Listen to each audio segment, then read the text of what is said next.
أعوذ بالله من الشيطان اللعين الرجيم بسم الله الرحمن الرحيم فوضوا أمري إلى الله إن الله بصير بالعباد ولا حول ولا قوة إلا بالله العلي العظيم حسبنا الله ونعم الوكيل ونعم المولى ونعم النصير والصلاة والسلام والتحية والإكرام على الرسول المسدد المصطفى الأمجد المحمود الأحمد الذي سمي في السماء بأحمد وفي الأرض بأبي القاسم محمد. اللهم صل على محمد وعلى وعلى أهل بيت الطيبين الطاهرين المعصومين المظلومين المنتجبين الذين أذهب الله عنهم الرجس وطهرهم تطهيرا. اللهم صل على محمد. وقل رب اشرح لي صدري ويسر لي أمري واحلل عقدة من لساني يفقه قولي. أما بعد، قال الله تبارك وتعالى في كتاب الكريم: بسم الله الرحمن الرحيم ومن الناس من يشري نفسه ابتغاء مرضات الله صدق الله العلي العظيم. My respected elders, brothers and sisters in Iman across the globe, Salamun alaikum jami'an wa rahmatullahi wa barakatuh. Question: was Imam Ali alayhi salam the first Khalifa or the fourth? Keep this question in the back of your mind, inshallah, we'll return to it. When looking at and discussing the position of leadership in Islam after the Holy Prophet, one of the most persistent questions that has emerged throughout history is with respect to who was the rightful heir of the Prophet after his demise. Was it Ali ibn Abi Talib? Was it someone else? Who was it? And what was the system of leadership after the Holy Prophet? Did the Holy Prophet lead a system of leadership or not? And if so, what was that system of leadership? Was there a particular type of leadership that was left behind him or not? And this is a persistent question for Muslim historians and the Muslim community at large. And it has very vast repercussions. Because somebody may come forward and say that we bring up this issue, the Shias bring up this issue because they want to divide the nation, because they want to prove that they are right, and therefore it is something that is a divisive issue. Whereas when we look at the history of Islam and other people coming forward with respect to this, other claims from other Muslims, saying that this is an issue that you've made a big deal out of, this is an issue that shouldn't be discussed, this is an issue that's not that important. Well, the fact that it has been discussed for 1400 years and has persisted for 1400 years shed some light on its importance as a matter. But it's an important matter for several other reasons that I would like to highlight in tonight's discussion. Because the basis of our belief system, the basis of our iman, the basis of our deen is based on what are called the roots of religion, the foundation of the religion. That is Tawheed, Adala, Nabuwa, Imama, Qiyama, or Ma'ad. That idea that we have to have our own proof, our own evidence for certain things. For example, I may go on the day of judgment before Allah subhanahu wa ta'ala, and I may be able to say that in terms of fiqh, in terms of jurisprudence, in terms of the branches of faith, in terms of salah, saum, for example, amar bil ma'ruf, nahi anil munkar, tawalli, tabarri, all of these things, I can say, for example, I followed XYZ marja. For example, Sayyid Sistani. For example, Sayyid Hakim. For example, Sayyid Sheikh al-Najafi. For example, Sheikh Ishaq Fayyad. You take your pick. Ayatollah Wahid al-Khurasani. I may be able to say that for my fiqh, for my jurisprudence, but I cannot come forward and say on Yawm al-Qiyamah to my Lord, my Creator, that I, for example, I did taqleed in my beliefs, in my tawheed and in tawheed, adala, nubuwa, imama, ma'ad, these things. I cannot say that I refer to a marja on this. Every individual must have their own dalil, their own istidlal, their own proof, their own evidence on these matters. Therefore, when this question emerges, why do I follow Ali ibn Abi Talib? Why is Imam Amir al-Mu'mineen my Imam? That why do I accept him as the first Khalifatahu bila fasl, without any gap after Rasulullah? And why do I not accept other people? And furthermore, for the Muslim community at large, when they come forward and tell me, as a follower of Ahlul Bayt alayhimus salam, that you believe that Ali is the fourth or the first, and we believe he's the fourth, what's the difference? What's the big deal? It is a big deal. And the reason it is a big deal and why history marks this and why our belief system is contingent upon it, ours as well as yours, is for the following reasons that I will highlight in this conversation that we will have in the next few minutes together. That is, number one, I want to look at what was the state of the Muslim empire, what was the state of the Muslim nation after Rasulullah, what had emerged historically during the Khilafah time of Abu Bakr and Umar, especially, and leading into Uthman. What had happened historically? Number two, I want to look at this issue of the Khilafah and who is the Khalifa after Amir al Mu'mineen. How is it so central to our belief system? Not only Shia, but also Ahl Sunnah. And what are the repercussions of this worldview? Number three is the worldview itself. That is, everything is based on a worldview. And the worldview that Muslims may have grabbed and the worldview that Muslims may have captured may not be their own. What does that mean? That means that worldview that Muslims may follow and adhere to, it may be that that worldview was actually reverse engineered by someone else. And who was that someone else? The other element that I want to go to is what is it that the companions of Amir al-Mu'mineen said and highlighted with respect to the position of Ali ibn Abi Talib, with respect to the position of Imam Amir al-Mu'mineen, and how vital and how important is this position? What have some other historians of Islam said with respect to the position of Ali ibn Abi Talib, and how important and how integral is that? Keep all of these points in mind, these 5 points in particular, and we'll look at this topic and analyze it to understand better. Was Ali ibn Abi Talib the first or the fourth? And why is this relevant? And why is this important to you and I living in America, living in the United Kingdom in 2020, inshallah? Beginning with the first point, what was the state of the Muslim empire after Rasulullah, the Muslim nation after Rasulullah? After Rasulullah, there was a moment in time where there was an emergence and there was a call and a cry for leadership. Different people wanted to come forward and take on the mantle of leadership.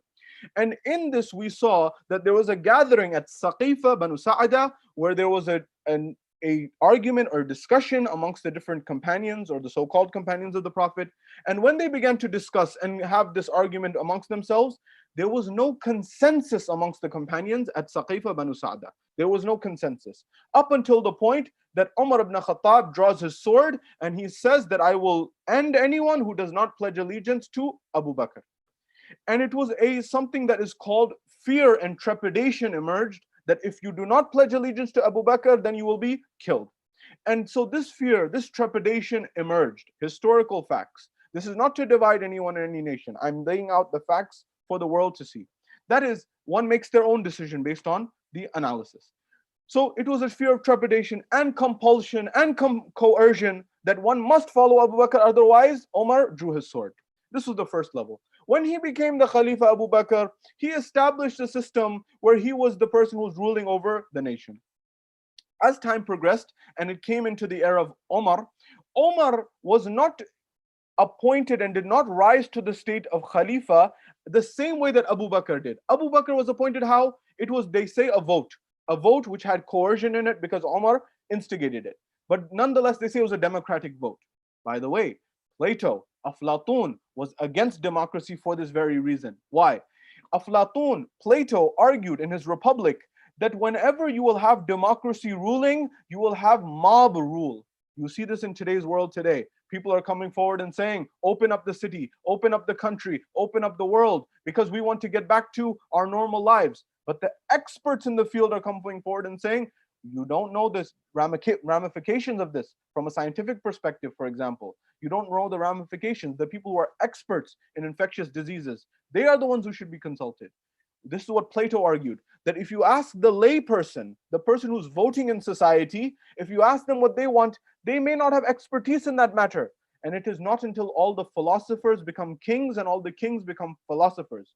This is where Farabi, the person who's called Muallim al-Thani in Islamic philosophy, he came forward and said, that philosopher king that Plato was talking about was none other than Rasul al-Azam. That's why when we look at this and we analyze why we have this belief system, there's a logic behind it. Karen Armstrong, a scholar who has dedicated her life to looking at Judaism, Christianity, Islam, Hinduism, Buddhism, all the major religions of the planet, she said if there's any religion on this planet that adheres as closely in theory to the republic or the philosopher king of Plato, of Aflatun, it is Shia Islam.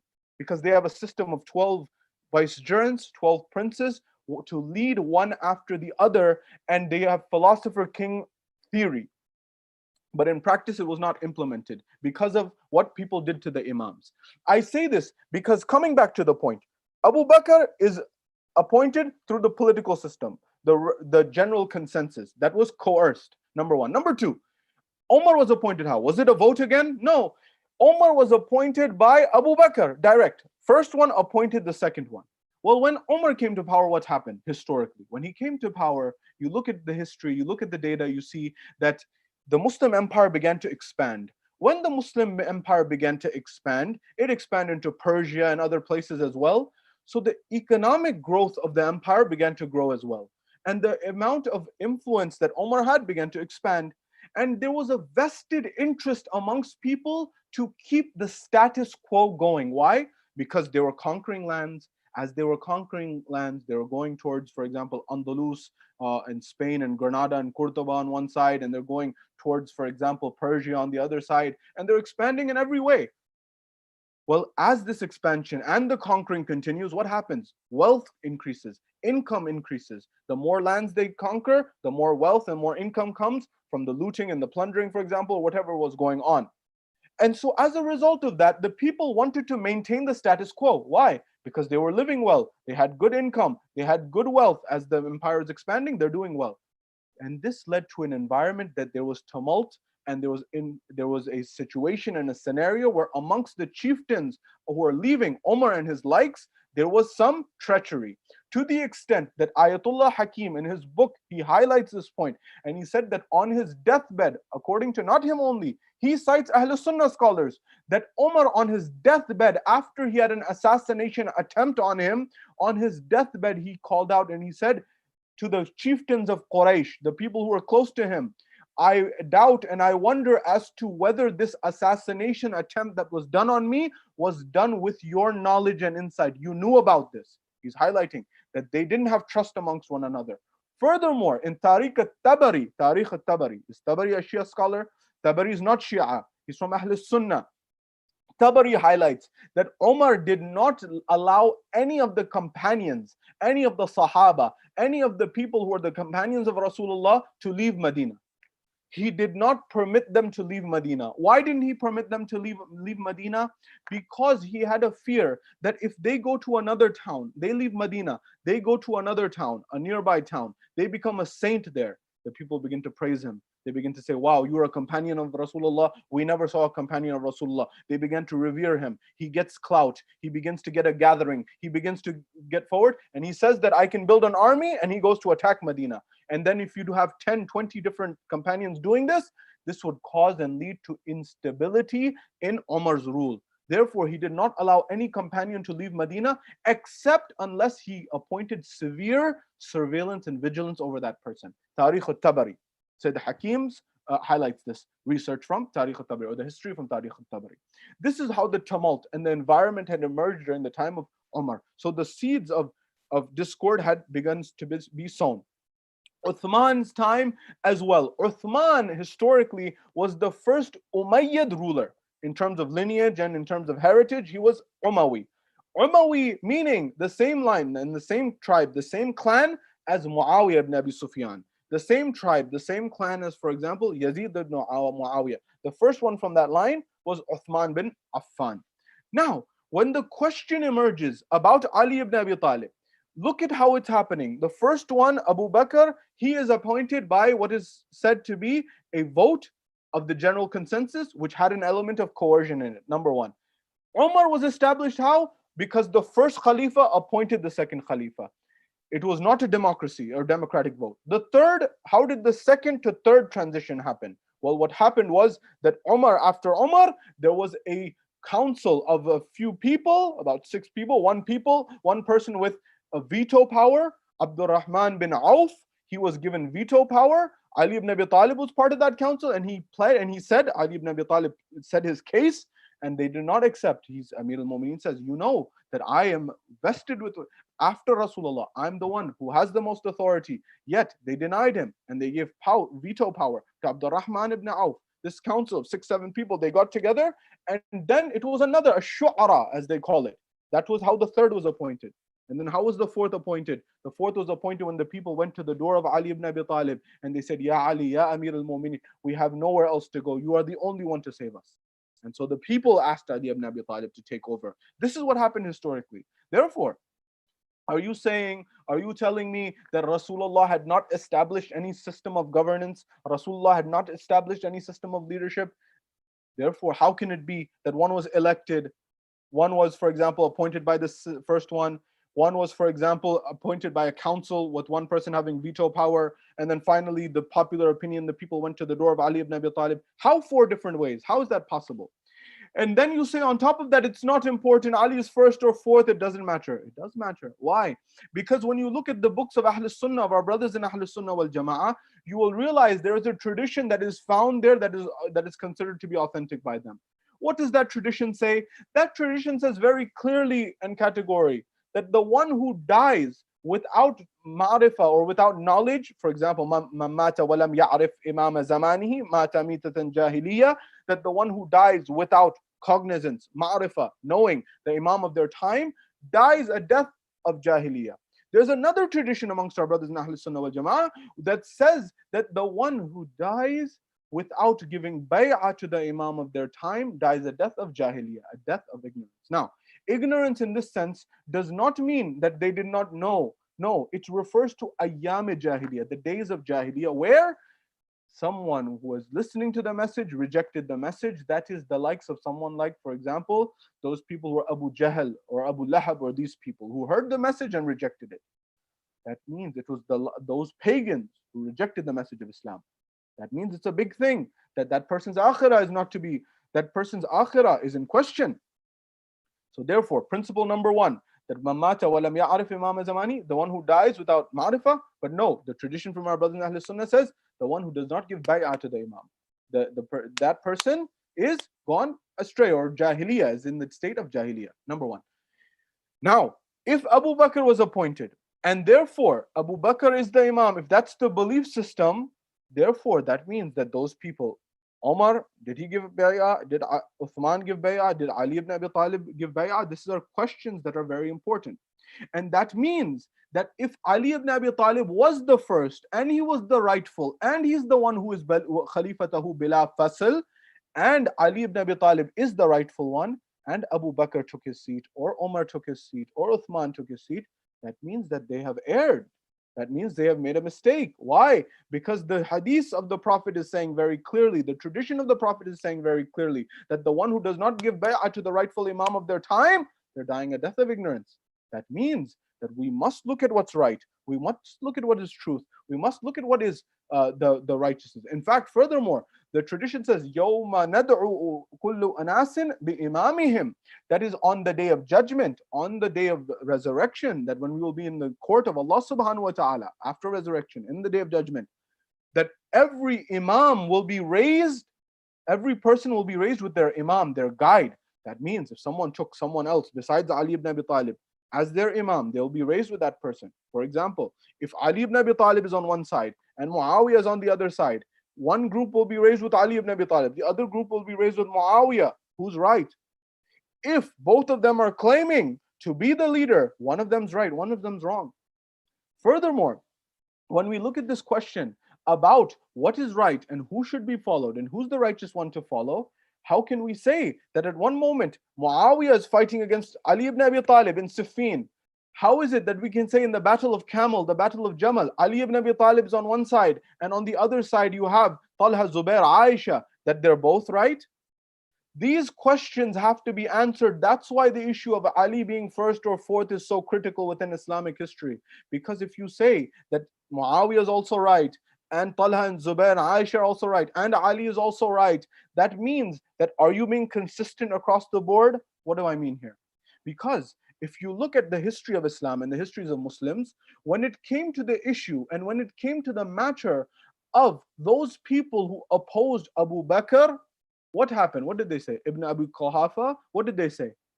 When the Muslim world came forward, they said that anyone who opposed Abu Bakr, anyone who opposed him is considered to be murtad, is someone who is an apostate, someone who is outside the fold of Islam.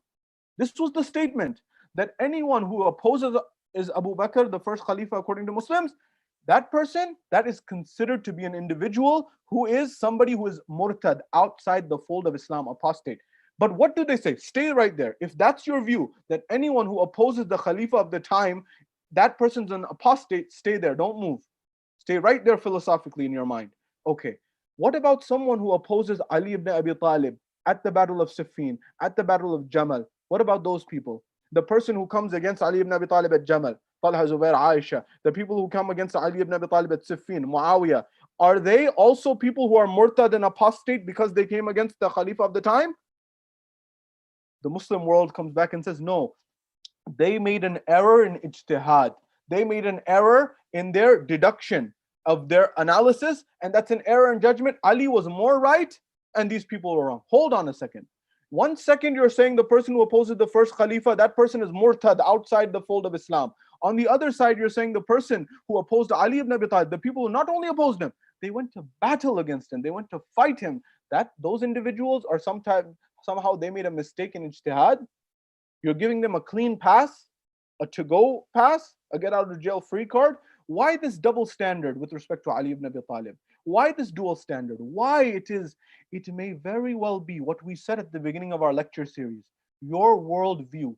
Your worldview may not be your own worldview. What do I mean? Philosophers, Nietzsche and the likes and many others throughout history have said, you tell me where you live, the time and space. Two things, zaman and makan, and I will tell you what your views are without you saying a word. That view, that this idea that Ali ibn Abi Talib, anyone who opposed him, they were doing a error in ijtihad, and Ali was more right, but they were also right. Referring to Talha, Zubair, Aisha, and also Muawiyah, that was a creation of the Umayyad dynasty, the Umayyad dynasty. That view was reversed engineered so that people would believe it, and therefore they would say that Muawiyah was also right, Ali was also right. Talha, Zubair, and Aisha were also right, Ali was also right. That view is not your view. That is the view that has been planted in your mind by the Umayyad dynasty. Someone has to ask the difficult questions from the Muslim world. Why has this happened? What happened historically? This is also why the doctrine of predestination, complete predestination, emerged and still exists till this day. For this very reason. Why? That this group came forward, they said, how can we legitimize our rule? The Umayyads began to say, how can I legitimize my rule? I'm sitting in this seat, which should be the right of Rasulullah or his progeny, but I'm here. How do I legitimize my rule? The way they legitimized their rule is they said that everything is predestined by Allah subhanahu wa ta'ala. Allah has knowledge over all things. And Allah is anything that happens in our world, it's happening with the knowledge and insight and the will of Allah subhanahu wa ta'ala. Then the fourth level, they came forward and said, well, this Khalifa who's ruling, it's happening under the vision of Allah, the knowledge of Allah, the guidance of Allah. Therefore, because it's happening under the knowledge, the vision, the insight, and the predestination of Allah, that means that Allah accepts it and Allah put it in place. And therefore, if Allah put it in place, anyone who speaks out against the Khalifa of the time, that person is speaking out ultimately against the will and the knowledge and the view of Allah subhanahu wa ta'ala. Therefore, they are to be killed. This is the level of reverse engineering of the mentality that existed. To my brothers in Ahl Sunnah wal Jama'ah across the globe, when we revive and when we commemorate Ali ibn Abi Talib, salawatullah salamu alayhi, when we do this, it's not because we're trying to raise his level above what it is. Allah has exalted his position. Who are we to exalt his position? It's because Allah had decreed his position to be such. But we're trying to highlight and analyze what was going on and what's going on in your mind. And by the way, this is an issue, if you consider it, it's an issue, at least on our front, of not a new view. It's rather something to revive the view of old scholars. How? Ahmad ibn Hanbal, in our brothers in Ahl Sunnah wal Jama'ah, there's different schools of thought. Hanafi, Maliki, Shafi'i, Hanbali. These are the four schools of fiqh. One of the books of fiqh, or one of the books of hadith, is Musnad of Ahmad ibn Hanbal. Ahmad ibn Hanbal, is he Shia? Is he a follower of Ahlul Bayt alayhim salam? No. Rather, in fact, you will find the opposite of this in many respects. His son, Ahmad ibn Hanbal's own son, goes to his father. He says, my father, can you tell me what is the hierarchy? What is the rank? I say this because it seems that the Muslim world has put a rank to the first to the fourth. What do I mean? It seems that they're saying that the first one who ruled, because in chronology he was first, he's also the first in his status and his position. That's why they're saying that if you oppose him, you're apostate. The second one, he's less than the first, but he has a higher status than the third and fourth. This is what it seems like the Muslim world is saying. If you're saying that, that means that you're saying that Ali ibn Abi Talib as the fourth, you're saying his rank is also fourth? I need to question that. I need to answer that. I need to respond to that view. That's why I'm answering. Ahmad ibn Hanbal's own son, he says, my father, you are a scholar of hadith. You are a scholar of so many works. Can you tell me the order, the rank of the companions of Rasulullah after Rasulullah? Who are they? He says, he begins to say, name one, and name two, and name three, and name four, and name five. He goes down the list. He goes down the list all the way through. His son's waiting, his son's waiting, his son's waiting, up until the point, a moment comes where he says, my father, I'm shocked, I'm astonished that you mentioned all these companions, but not once did you mention the name of Ali ibn Abi Talib. You didn't mention the cousin of Rasulullah, the son-in-law of Rasulullah, the brother of Rasulullah, he named him himself. He says, my son, Ahmad ibn Hanbal, my son, you asked me who are the companions and what is the rank of the companions after Rasulullah. You didn't ask me that what is the rank and the status of the self of Rasulullah, the nafs of Rasulullah. Ali ibn Abi Talib is not a companion. Ali ibn Abi Talib is the nafs, the self of Rasulullah, as evidenced by the ayah of Mubahila. Mubahila is not to be taken lightly, that the Quran stated, Anfusana wa anfusakum, that bring yourselves, bring yourselves, we'll bring ourselves. In the place of his self, Ali ibn Abi Talib was brought by Rasulullah. That even Ahmad ibn Hanbal recognized this. Further than this, Tafsirul Kabir, Fakhruddin al-Radhi, Ayatullah Wahid al-Khurasani, Ayatullah Wahid al-Khurasani. In fact, some say perhaps one of the A'la Marja' of this time, one of the most learned perhaps of this time, along with Sayyid Sistani and Sayyid Hakim and these great scholars. This individual says that if you put all of the scholars of Ahl Sunnah wal Jama'ah on one side of the scale, and you put Fakhruddin al-Razi, not a Shia, Ahl Sunnah scholar, on the other side of the scale, the weight of the knowledge of Fakhruddin al-Razi will be more than all of Ahl Sunnah combined. This is a Shia scholar, Ayatullah Wahid al-Khurasani, validating that this person had some knowledge. This person, Fakhruddin al-Razi. What does Fakhruddin al-Razi say? He says in the verse of Mubahila, in the tafsir of the verse of Mubahila, with respect to Ali ibn Abi Talib, he says Ali is exalted above all others because if anyone, Allah made Ali ibn Abi Talib as close to the nafs of Rasulullah in creation as any human being has come to. That means that when Allah created Ali ibn Abi Talib, He made him as close to any creation as Rasulullah to Rasulullah as any individual can become. That's the position, that's the height, that's the fadila, that's the merit. Musnad Ahmad ibn Hanbal, Imam Ahmad ibn Hanbal, not Shia. Fakhruddin al-Razi, not a Shia. He's highlighting that Ali ibn Abi Talib is the nafs of Rasulullah, and that Rasulullah who's rahmatan lil alameen, who's the Rahman all of nations, that Ali ibn Abi Talib, that individual, he's not exalted above this first, second, third Khalifa, for example. No, rather, Ali ibn Abi Talib is at that station and that level that you and I cannot fathom. What level? We're told when Ali ibn Abi Talib is struck, and he has been struck on the 19th, and that same place that he was struck by Amr ibn Abdawud, that began to bleed, and when the blood began to seep and the poison began to seep, we're told that Ali ibn Abi Talib, he called his companions nearby. He called all of his nearest companions and he said, my companions, I want you to ask me whatever you want to ask me before I leave you. Saluni qabla an tafqiduni. The one who asked on the mimbar, he's asking now. I'm about to leave very quickly. I'm about to leave very soon. Tell me, ask me what question you have. I will answer you for your sake. At that point in time, the Imam, there's a narration that says the Imam asked, keep it brief, keep it quick, because I'm in a very quick, let me answer it quickly. At that point in time, one of the companions of the Imam was a man by the name of Sa'sa bin Sawhan. Sa'sa bin Sawhan, the brother of Zayd bin Sawhan. Sa'sa was a person who was a great orator and he was a courageous man. Sa'sa, we want to look at the truth, look at what Sa'sa says. Sa'sa was asked by Muawiyah ibn Abi Sufyan. He was asked that, oh, Muawiyah said, oh Sa'sa, you know Ali ibn Abi Talib, you know me. who is greater? And he said that, tell me about my merits. Am I worthy to sit in the seat of Khilafah? Should I be sitting in the seat of Khilafah? Is this where I should be? What is your view on this issue? He said that he began to look at it and look at this. You're standing in front of the ruler of the time, and he can have your head cut off. But look at the courage of Sa'sa. Look at the audacity of Sa'sa bin Sawhan.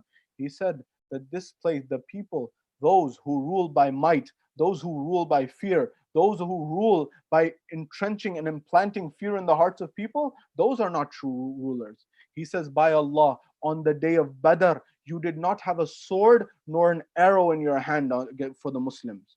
He's highlighting the historical facts. Sa'sa is telling Muawiyah, on the day of Badr, which side were you on? Where were you? Were you with Rasulullah? Were you with Ali ibn Abi Talib? Were you with Hamza? Were you with the Muslims? Who were you with on the day of Badr?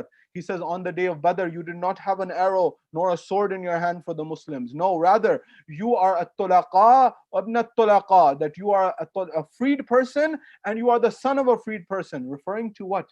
That on the day of Fath Makkah, on the day of the opening of Mecca, what happened? When the opening of Mecca happened, at that point, they went towards Mecca. Rasulullah had the largest army. When he had the largest army, he said that today he can trample, the world said, not here. The world said we could trample over the Meccans right now like never before. But Rasulullah forgave all of them on the principle that these were tulaqa, the people who had been freed by Rasulullah. The principle was that these tulaqa were people, there was questions about how they became Muslim. Was it because of fear or whatnot? They were not to become leaders in Islam. Sa'sa is highlighting that reality, that this tulaqa, the tulaqa should not become khulafa and cannot become khulafa. He's saying, your father Abu Sufyan was a freed man of a tulaqa. You yourself were freed. How are you sitting in this seat? When yesterday your family were in stiff opposition to Islam, how are you taking this seat? How is this person who's the same thing that Sayyidah Zainab had said, Yabna tulaqa, when she referred to him, highlighting the historical fact that you should not be in the seat in the first place. Check how you got here. How did you get to this place? How did you get to this position?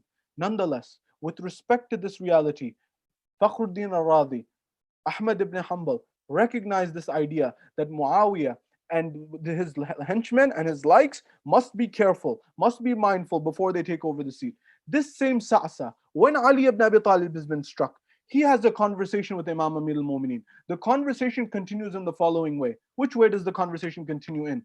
Sa'sa says, Ya Amir al-Mu'mineen, I know you've been struck. I know you're leaving this world very soon. I know you've also said that ask me before I leave you. And you've also said keep it brief. But Ya Ali, I have a question, and it may be a difficult question, and may be a long question. Perhaps you can forgive me. Do you give me the permission?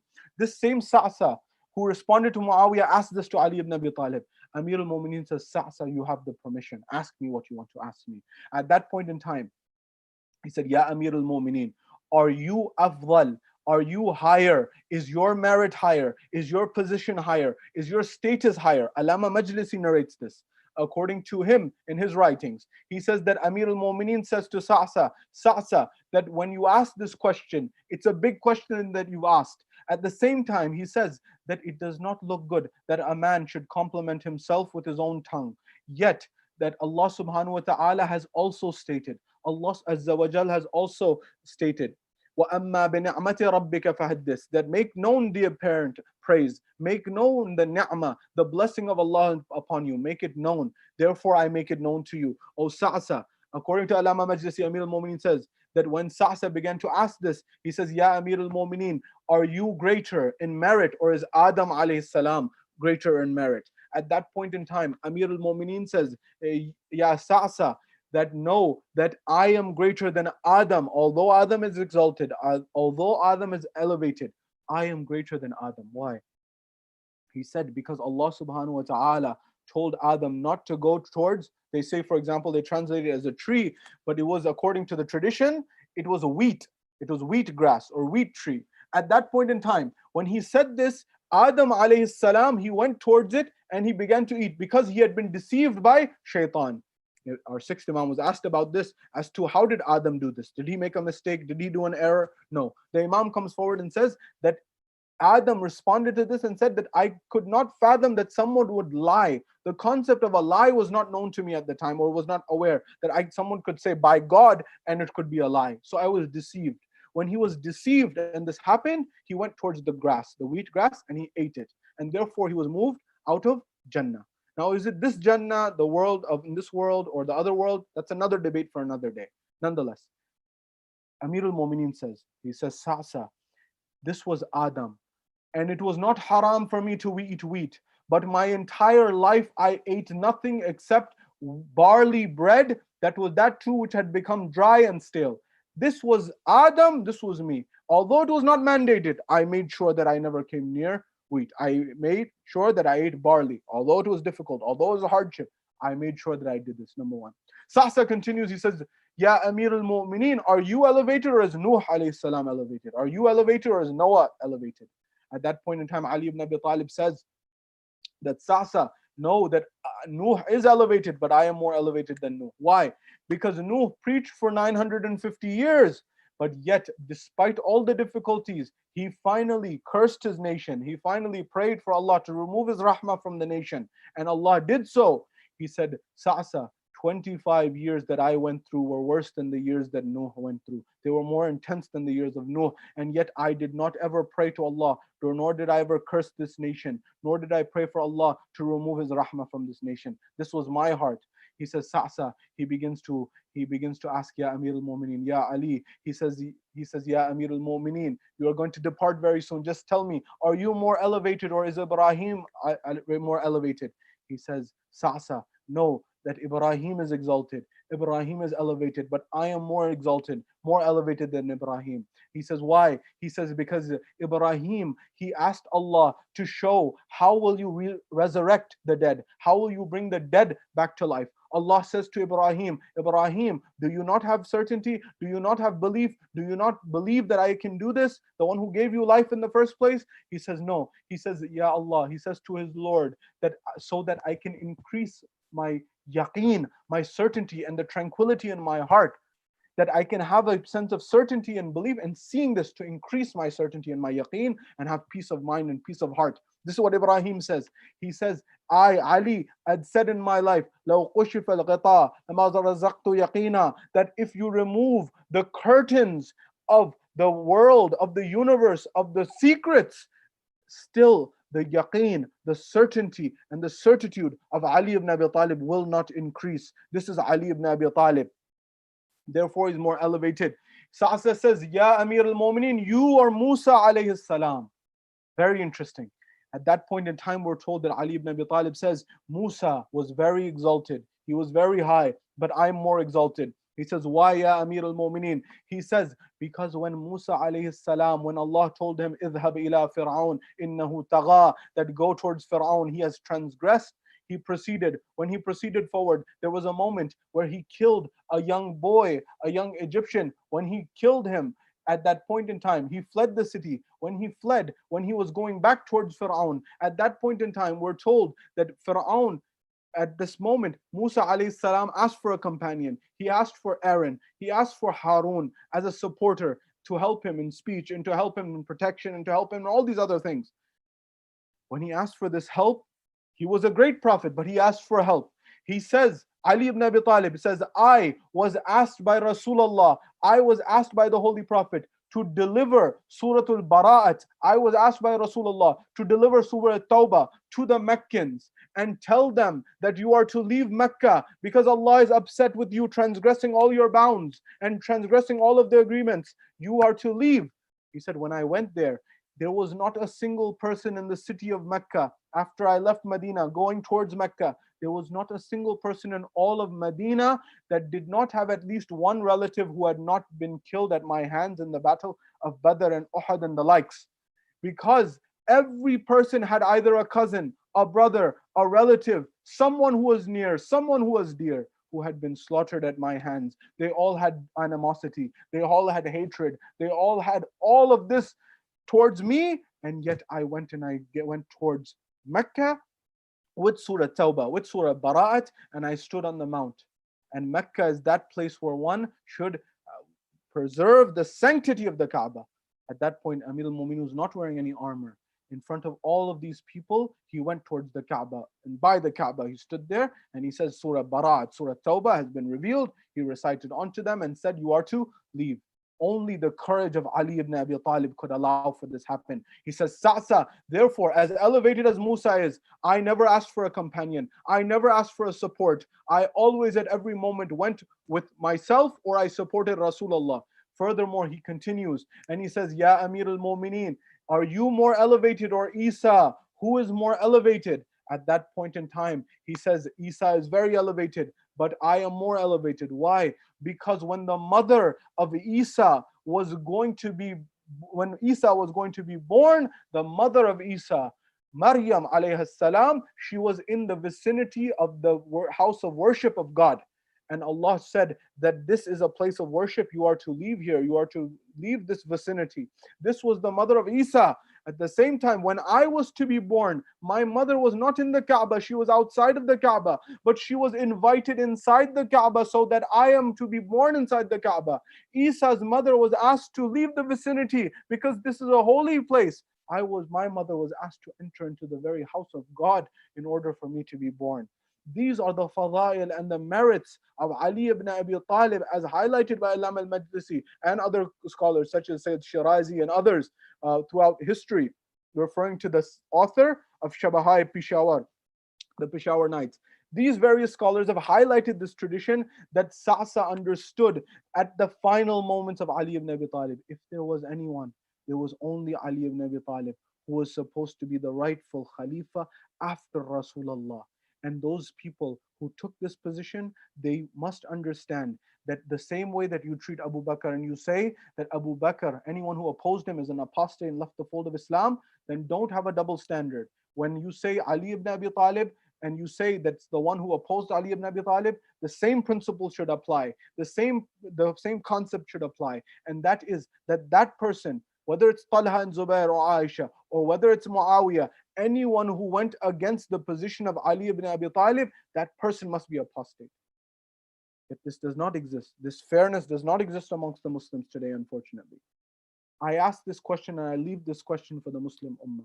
Why was it that they did this with Ali ibn Abi Talib? And furthermore, why is it that the animosity that took place after the assassination of Ali ibn Abi Talib, why did that continue in his line? Because as Sayyid Hakim highlights in his book and his works as well, he highlights that this idea that it was not against Ali, they had animosity against Rasulullah. And because they could not take out their revenge on Rasulullah, because Rasulullah was the clear leader of Islam, they said, who's the closest person to Rasulullah? Let's take out our revenge on him. That's why Yazid said after Karbala, Laibat Hashim bil mulk, wala khabaran wala ja'a nazal. He said, Hasha lillah. He said that there was no wahi, there was no revelation. This was just a game that Banu Hashim had played with the people. It was that animosity that Abu Sufyan had against Rasulullah, that Muawiyah had against Ali ibn Abi Talib, that Muawiyah had against Imam Hassan alayhi salam, that for example Yazid had against Imam al-Hussein alayhi salam. This was the truth of the matter. They hated the righteousness. They hated the honesty. They hated the integrity. That's what they were trying to slay with Ali ibn Abi Talib. Why else for 90 years in the masajid of Sham, in Damascus, in the Levant, would they curse Ali ibn Abi Talib? This view, and I finally invite all of the Muslim world to think and reflect on this point. Is Ali the first or is Ali the fourth? You ask yourself. If Ali is the fourth, then give him at least the same courtesy you give the first. Because the first one, the ones who oppose the first are apostates. But the ones who oppose the fourth, they are considered people who did error and ijtihad.